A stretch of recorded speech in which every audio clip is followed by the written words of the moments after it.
sur cette nouvelle vidéo. Une vidéo de fiches de maintenance commentées, comme j'avais précisé dans ma vidéo de présentation. Donc pour cette vidéo, je vais sortir complètement mes felzus, les mettre au chaud dans des boîtes, sortir toute la décoration, bon pas toutes parce qu'il y en a qui est siliconée, donc ici on a des trucs à compote qui sont siliconés, et ici un petit morceau de bambou aussi, pareil siliconé.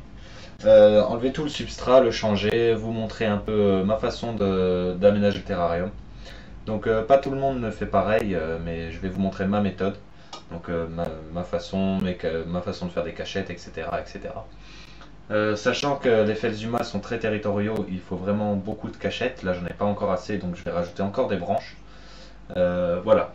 Donc je vais vous parler aussi un peu de son maintien, des températures, etc. Et je pense que ce sera déjà pas mal. Donc pour cette vidéo, je vais essayer de faire quelque chose d'assez spécial. Je vais mettre ici une autre vue, une vue... il y aura une caméra plus haut qui va filmer sur tout ce côté-là, pour que vous puissiez voir ici ce que je fais. Et de l'autre côté, le rendu de profil. Je vais essayer de faire quelque chose d'assez bien. Donc je vous dis à tout de suite pour la suite de la vidéo. Nous voilà donc pour la suite. Je vais essayer de les sortir. Donc pour les personnes qui ne le savent pas, les felzuma grandis ont l'entière capacité, s'ils se sentent menacés, de retirer leur peau, donc retirer leurs écailles entièrement. Donc c'est pour ça que je préfère éviter d'aller les chercher à la main, mais directement avec une boîte, tout en faisant attention, donc une bête boîte à grillon, tout en faisant attention à ne pas leur coincer la queue. Donc la femelle est en général beaucoup plus sympa à attraper.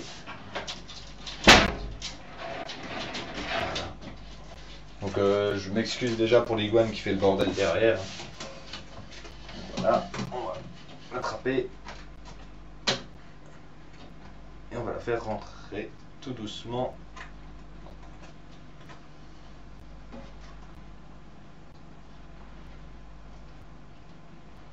Sans la coincer. Voilà.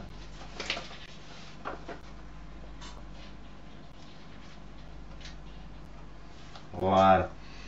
Donc je vais essayer de vous la montrer d'un peu plus près. Comme vous pouvez la voir. Et comme vous pouvez voir ici, tout le côté du terrarium. Donc je peux vous montrer aussi, bien évidemment, ici la boîte. Je ne sais pas si on verra grand chose, mais bon. Voilà. Donc avec cette espèce, il faut faire attention. Ce n'est pas parce qu'ils sont aseptiques qu'ils n'ont pas de force. J'ai déjà eu le coup où ils arrivaient à ouvrir les boîtes. Donc on va mettre quelque chose au-dessus. Elle a vraiment pas mal de force. Donc on va chercher le mâle.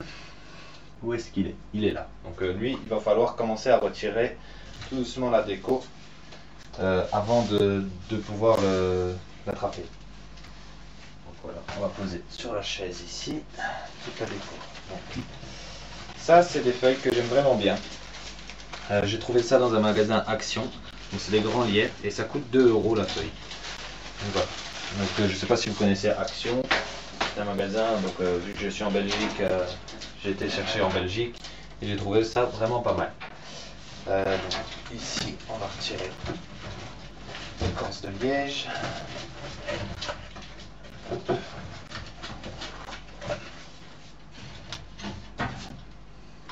Voilà, je vérifie toujours parce que vu qu'ils aiment bien aller faire leurs œufs dans les troncs, je vérifie quand même s'il n'y a pas d'œufs. Donc comme vous pouvez le voir, ce tronc là peut servir de cachette. Donc c'est déjà un point en plus, vu qu'il est creux. C'est déjà un point en plus pour niveau cachette. Donc là ça faisait une semaine que j'avais pas nettoyé. J'avais fait exprès de pas nettoyer pour pouvoir vous montrer. Bon, j'ai tout le monde qui pète les plombs, les pogonades, l'iguane. J'espère que vous n'allez pas trop être dérangés. Voilà. Aussi comme vous pouvez voir, ici on voit quelques morceaux de banane qui commencent tout doucement à périr. À périr, je sais pas si ça se dit, hein, à périmer, c'est pareil. Pourquoi les felzus adorent la compote. Donc, et ils mangent aussi des fruits extrêmement mûrs. Donc je les laisse 2-3 jours et s'ils ne les mangent pas, je les retire. C'est la première fois que j'ai essayé et ils ont l'air d'en avoir mangé un petit peu. Pas énormément, mais un petit peu quand même. Donc voilà, ici il y en a aussi, on va les retirer. Donc pour information, le Phelsuma dans la nature, je ne sais pas si c'est le grand 10, mais je sais que une espèce de Phelsuma dans la nature a entre guillemets un pacte, je vais dire entre guillemets un pacte avec certains insectes. Oui, j'avais déjà vu un reportage où ces insectes-là en fait puisaient la sève des arbres et la transmettaient au gecko pour le nourrir. Donc, et en échange, le Phelsu protégeait cet insecte. Donc là pareil, pour le bambou j'avais fait avec une scie cloche deux trous, donc qui se rejoignent ici et ici, histoire de aussi créer une bonne cachette. Donc une bonne cachette qui va quand même de là à là une bonne trentaine de centimètres. Donc voilà, je les ai déjà vus se cacher là-dedans. Là, on va retirer la liane. Voilà. Ça aussi j'aime beaucoup, cette liane. On trouve une liane exoterra, je pense aux omèdes, je ne sais plus. Voilà. Donc là, je ne sais pas si vous voyez bien, on voit, si vous voyez bien, normalement, on voit ici que j'avais siliconé quelque chose. Donc c'est un point où on peut mettre de la compote ici et de l'eau ici. Voilà. Voilà, ici, on va retirer. Donc ça c'est une petite statuette que j'avais mis dans le point d'eau juste pour la décoration. Qui pue quand même. Hein. Voilà, une semaine sans nettoyage, ça sent pas très bon. Donc voilà. Et je continue donc pour vider le terrarium. Ici on peut voir que j'avais acheté une petite maisonnette à oiseaux. J'ai pas eu vraiment besoin de la vernir. Ouais, j'ai jamais eu de soucis pour l'instant, mais je pense que je la vernirai quand même par la suite. Une cachette aussi qu'ils aiment bien. Je l'humidifie à l'intérieur, ça pourrait servir d'endroit de ponte. Je mets toujours de la terre à l'intérieur, un peu de tourbe, et voilà. Donc ils vont dedans aussi, hein. J'ai des photos où ils vont dedans. Hop, on enlève le reste. Et là, je viens de découvrir quelque chose. Je vais essayer de vous... Je viens de découvrir un œuf, mais à mon avis pas très très bon. Mais c'est dur quand même. Je viens de découvrir un œuf, je ne l'avais pas vu hier. Là-bas au fond, je ne sais pas si vous voyez, non on voit vraiment pas. C'est dommage. Là par contre pour le sortir ça va être autre chose. Je vais retirer le reste des feuilles en attendant et les branches.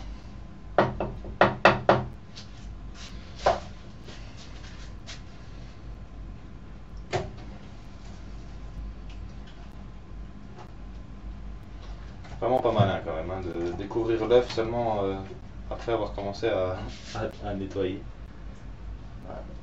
On va essayer de pas trop lui faire peur. Voilà.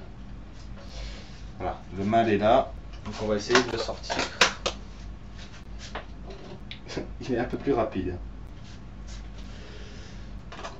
On va essayer de le faire sortir. Bon, et l'œuf elle est pas bon, hein, donc il a déjà été commencé à bouffer, à être bouffé, donc il sera pas bon. On peut voir ici aussi il y en avait eu un.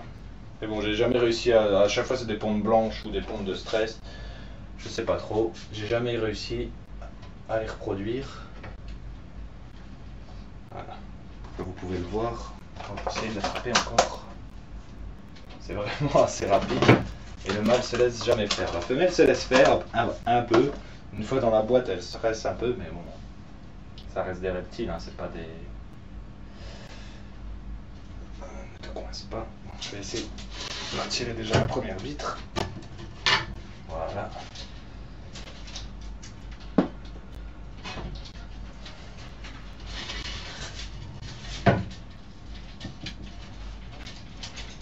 Voilà. Et la deuxième.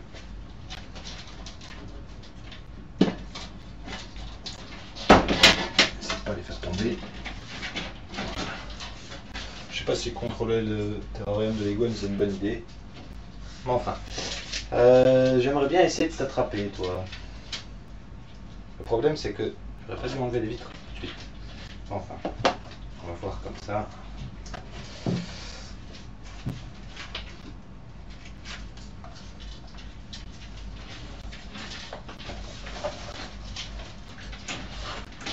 Bon, je pense que vous en avez assez vu sur comment vider le terrarium, hein. Je pense que tout le monde sait comment vider un terrarium. Je vais couper et je vous reprends dès que j'aurai réussi à l'attraper. Je vous le montrerai quand même, même dans sa petite boîte, dès que j'aurai réussi à l'attraper. Et voilà, je vous dis à tout de suite pour la suite.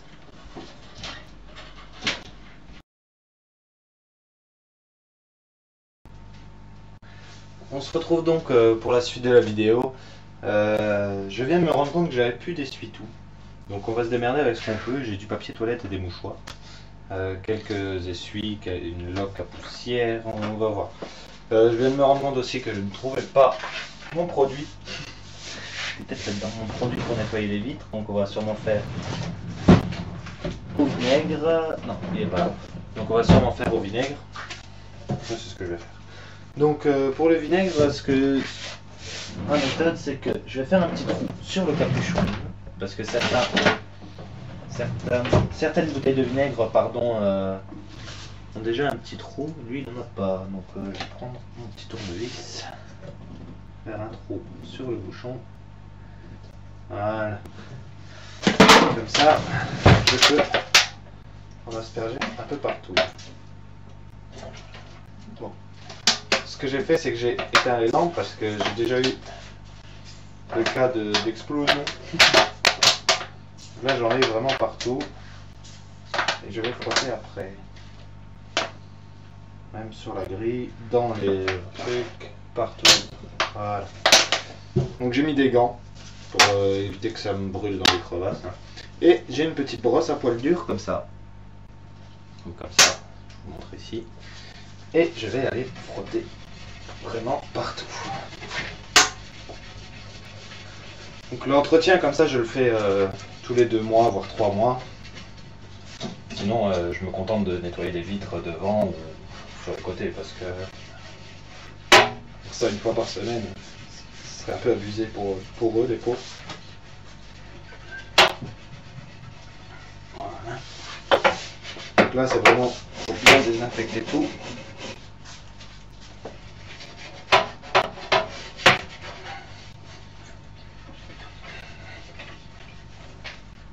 Bon, je suis conscient, j'en avais déjà parlé aussi avec certaines personnes.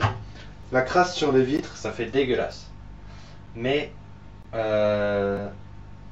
mettez-vous dans la peau de vos animaux où ils voient une vitre tous les jours très transparente, où ils voient vraiment tout à travers. Ça doit être vraiment très stressant. Donc c'est pour ça que je nettoie pas forcément tout le temps, tous les 4 jours, les vitres, etc. Moi je suis pour, entre guillemets, les vitres sales. Bon, faut pas que ce soit crade, mais les vitres sales, ça redonne un petit coup de pouce parfois, pour éviter le stress. Bon, l'œuf, je l'ai retiré, il était pas bon, il était cassé en fait. Voilà. C'est ça qui se décolle. On commence tout doucement à arriver au bout. Voilà. Bon, les traces d'œuf par contre, avec je ne sais pas. Pardon. Je ne sais pas avec quoi l'enlever. Voilà. Donc là, ce que je vais faire, c'est que je vais pulvériser un peu d'eau pour rincer.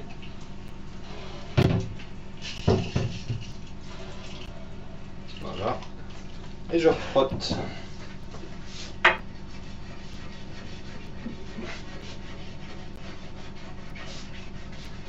Voilà. J'espère que vous verrez bien. Il n'y a pas vraiment grand chose de spectaculaire, mais je vous montre ma méthode. Là, c'est vraiment un gros entretien. D'habitude, je frotte pas comme ça. Je le fais vraiment quand c'est vraiment très crade. Et là, ça commençait à vraiment être un peu crade. Donc voilà.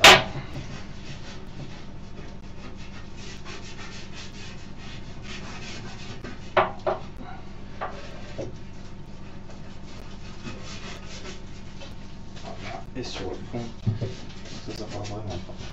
J'avais un bon produit inodore, mais je sais pas où il est. C'est un produit de Zoomètre, mais je sais pas où je l'ai mis. Et là, je le mets vraiment bien. Voilà. Donc là, ce qu'on va faire, oh, c'est vraiment dégueulasse. On va mettre un petit peu de vinaigre quand même sur l'essuie. essayer d'en mettre que sur l'essuie, sur la caméra. Et on va frotter comme ça. Voilà, parce qu'il y a encore quelques traces de la brosse. De toute façon, le vinaigre a beau avoir une odeur qui prend vite au nez, une fois sec, il ne sent plus rien.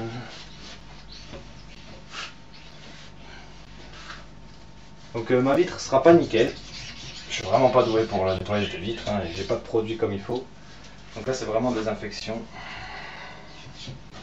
J'aime pas trop utiliser les produits à vitres ménagers. Je préfère utiliser des inodores. Parce que les produits à vitres ménagers, on a beau rincer après, ça sent toujours un peu. Alors que le vinaigre, ça sent vraiment plus rien. Là c'est vraiment un peu désinfecté. Voilà. Donc voilà pour les parois. Donc c'est encore un peu crade à certains endroits. Voilà. Il y a des traces à l'extérieur, je pense aussi. Non, ça vient de l'intérieur. Mais bon, comme je vous ai dit, avec du vinaigre, on peut pas tout avoir. Puis j'ai des traces de vieux silicone aussi, de choses qui étaient collées avant. Voilà. Oh, fait très chaud là-dedans.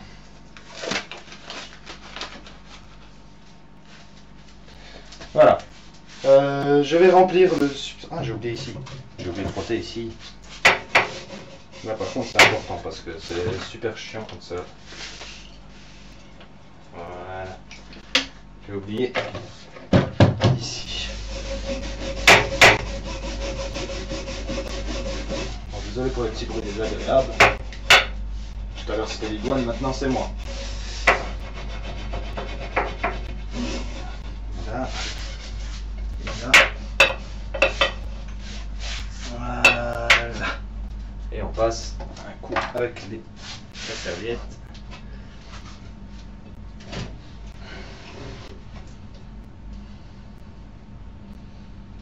Côté propre.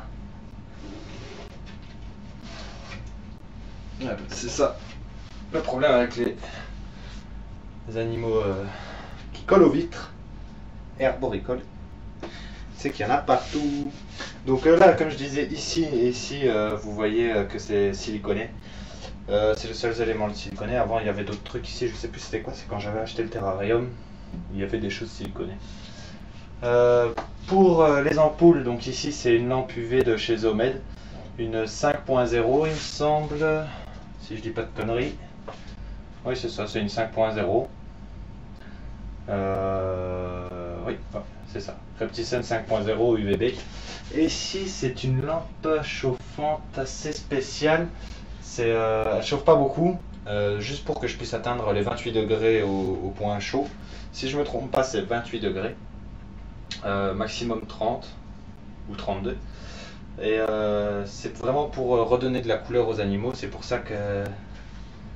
Et vu que les felzus sont bien verts, il faut quelque chose qui tape pour avoir la belle couleur.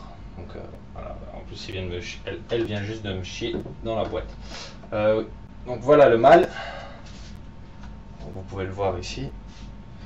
Le mâle. Voilà. Il est un peu plus petit. Je vais vous le remontrer ici pour être sûr que vous voyez bien. Voilà. Mon petit mâle Felzuma grandis. Voilà. Là on le voit bien. Je vais vous montrer vite fait la femelle. Avant il y en avait 3 mais j'avais un terrarium en bois et j'ai voulu faire une bâche au fond. Et sans réfléchir, voilà ça c'est la femelle. Et sans réfléchir, j'avais fait une bâche en scotch. Et elle s'est collée dedans et puis elle s'est arraché la peau, elle en est morte. Donc la dernière fois ce que je disais aussi c'est ici, je sais pas si on verra bien. On va mettre un peu plus de lumière par là. Voilà, je sais pas si on verra bien. Du mal avec. Voilà. On voit ici des coupures. Là. Ici, des coupures. En fait, c'est des morsures dues au mâle.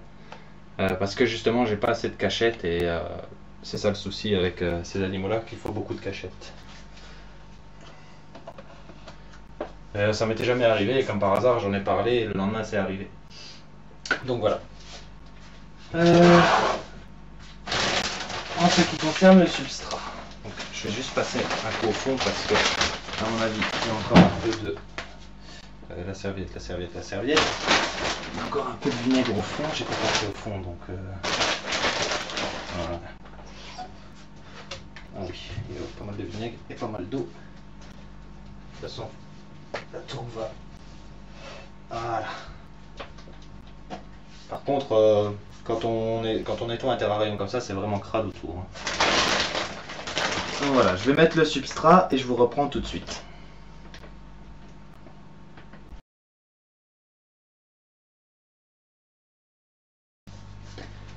Voilà, après avoir mis le substrat, ce que je fais en général, c'est que je vais l'humidifier énormément, histoire que l'hygrométrie puisse se réguler tout seul. Donc je prends un humidificateur d'eau que j'arme et je l'humidifie vraiment partout.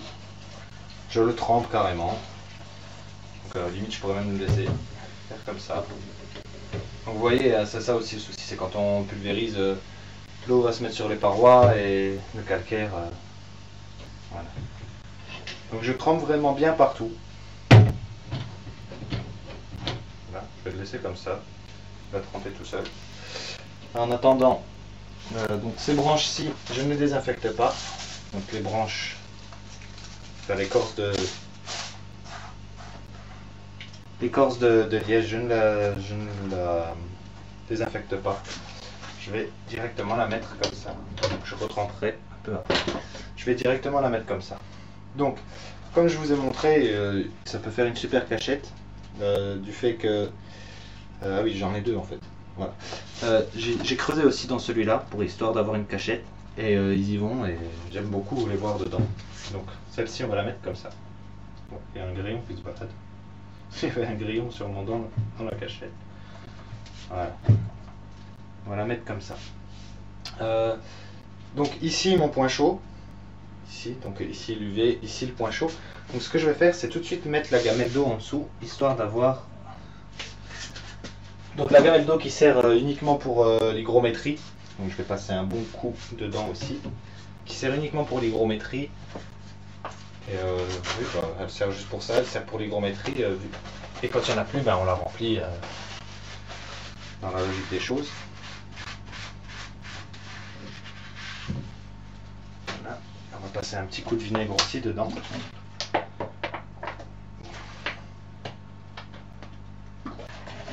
Et il fait un peu difficile.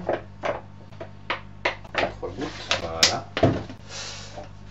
Bon, hein, comme j'ai dit, j'ai plus d'essuie-tout, donc on se démerde avec ce qu'on peut. Je prends du papier toilette. Hein. On se démerde, c'est le cas de le dire.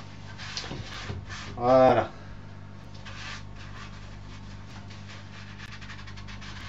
Et voilà. Donc, au point chaud, la gamelle d'eau, bien l'incruster dans la terre pour éviter tout problème. Ce que j'aime bien faire aussi, je ne sais pas si là vous le verrez, c'est recouvrir une partie avec un peu de tourbe. Vraiment une petite partie des décos pour que ça fasse naturel, comme si elles étaient vraiment un peu enfouies. De toute façon, je vous montrerai un petit time-lapse après. Je vous montrerai un peu tout ça de plus près avec l'autre caméra. Donc là, les feuilles, voilà.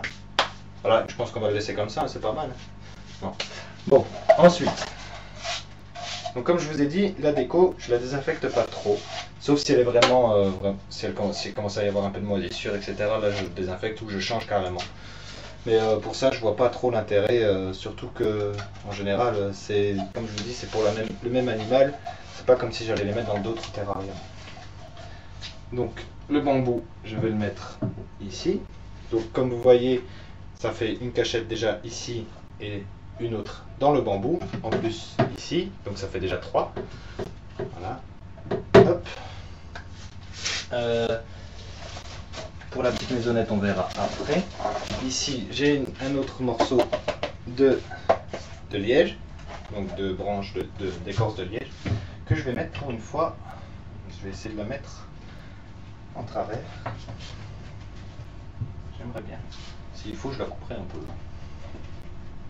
J'aimerais bien la mettre en travers. Ça pourrait être pas mal.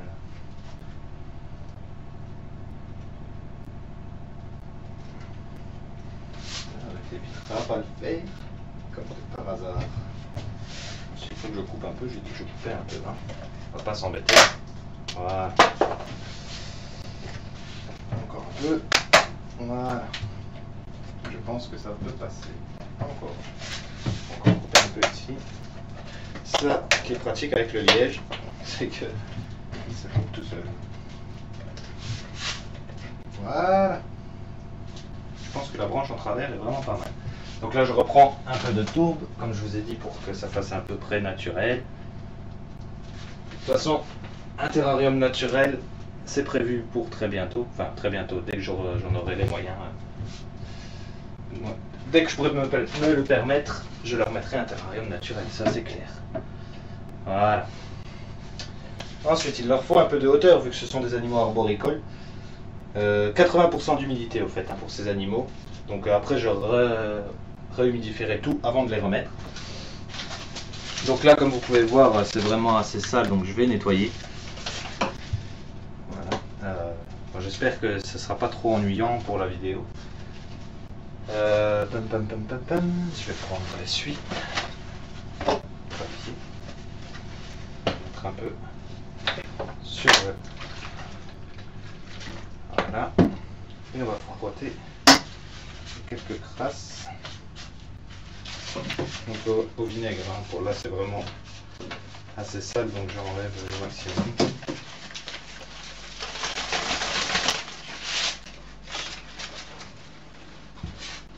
Voilà. Dans celle-ci, je vais mettre. Donc ce que j'aime bien aussi, donc la façon dont je vais les mettre, ce que j'aime bien avec ces feuilles-là, bon, elles commencent à avoir de l'âge aussi, elles ont peut-être 2-3 ans.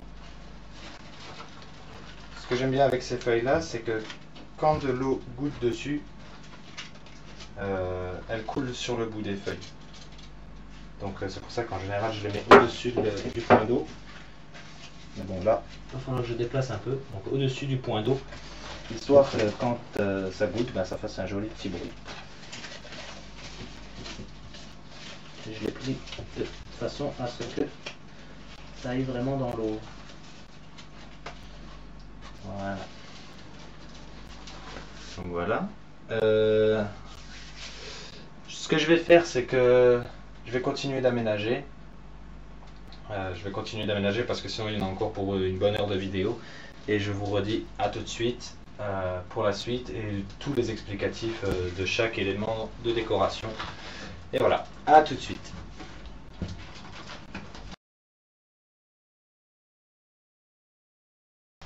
Donc nous voilà pour la suite de la vidéo. Comme vous pouvez voir, j'ai déjà presque terminé l'aménagement. Comme j'ai dit, je vous ferai un time-lapse, enfin un time-lapse, je sais pas comment on appelle ça, juste après avoir terminé.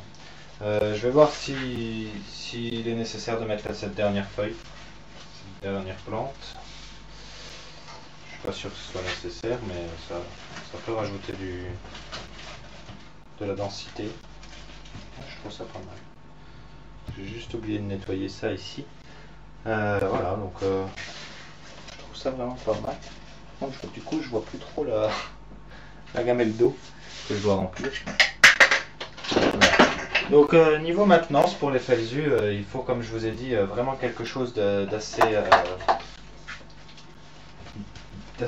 tropical. Donc ça, je pense que vous l'aviez remarqué. Donc, je vais juste remplir la gamelle, voilà. Donc il vous faut quelque chose d'assez tropical, vraiment très humide. Donc moi ce que j'ai fait, c'est que en substrat je mets de la tourbe blonde. Comme vous avez pu le voir, vraiment bien trempée, histoire de garder l'humidité. Après ce que je fais, c'est que j'ai acheté des tapis de mousse comme ça. Donc je sais pas si vous verrez bien, de la mousse tout simplement. Que je mets en déco donc sur les branches ou par terre au sol. Et ça rajoute déjà de la décoration, de la verdure, mais aussi de l'humidité.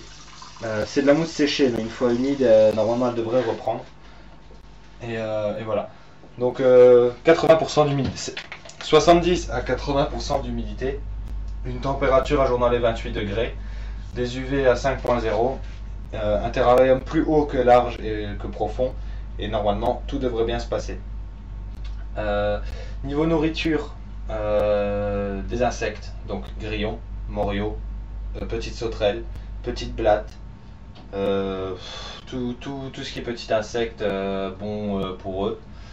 C'est simple, tout ce que vous donnez à vos pogos, vous pouvez le donner si vous avez des pogos, tout ce que vous donnez aux pogona, vous pouvez le donner aux Felzuma par exemple, ça reste de l'insecte. Et niveau fruits, donc ils mangent des fruits en décomposition. D'ailleurs en parlant de fruits, j'ai oublié de remettre la petite gamelle. Donc ils mangent des fruits en décomposition ou de la compote. Donc ce que vous pouvez faire, c'est mettre quelques petits carrés de pommes ou de bananes et les laisser 2-3 jours sans souci. Ils le mangeront normalement. Bon, moi ils n'ont pas été trop habitués, donc ils en mangent un petit peu. Et je suis obligé de faire 2 gamelles, donc voilà. De la compote pour enfants, donc les petits pots pour bébés que vous trouvez dans les magasins, ça peut aller aussi. Pas trop, moi j'en donne 2 à 3 fois par semaine, pas plus. Donc une petite cuillère 2 à 3 fois par semaine. Sinon, quoi de plus? Des gelées, donc il existe dans les commerces spécialisés ou dans les animaleries des petites gelées, même sur internet vous pouvez en trouver, des petites gelées spéciales.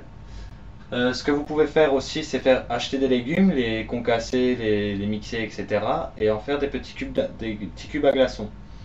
Donc en faire de la compote congelée que vous décongelez bien évidemment avant de leur donner. Je pense pas que ce soit très bon une fois de leur donner congelé. Et puis voilà, il y a plein de petites astuces comme ça. Vous pouvez mélanger de la fraise avec de la pomme dans des petits cubes à glaçons et aller la congeler et le décongeler pour leur donner. Ça sera super bien. C'est ce que je compte faire. Je l'ai jamais fait, mais je compte le faire.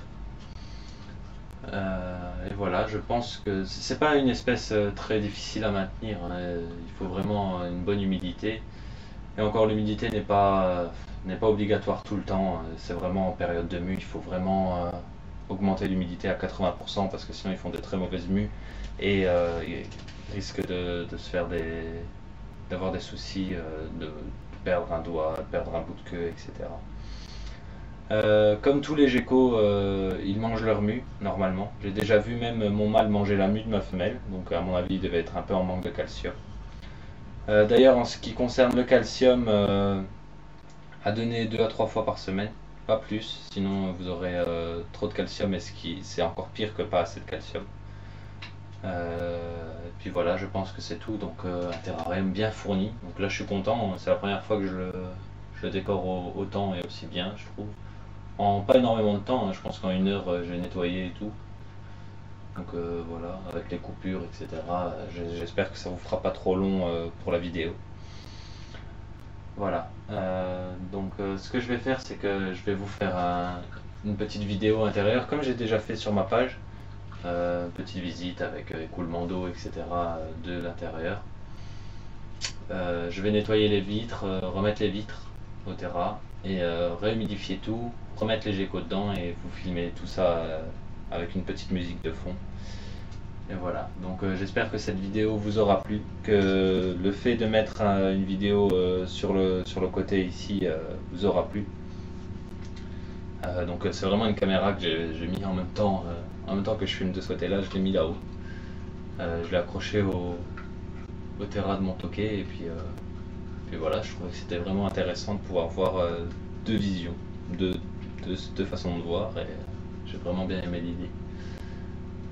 Voilà, donc comme je vous ai déjà dit, lampe chauffante, il n'y a pas vraiment besoin d'énormes, 28 degrés, vous pouvez les avoir sans problème.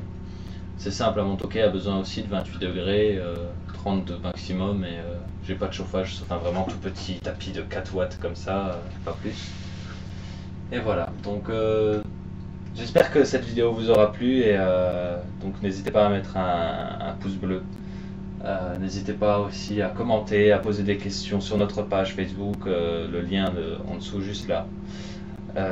J'espère que ça vous a plu et je vous dis à très bientôt pour une nouvelle vidéo. Ciao!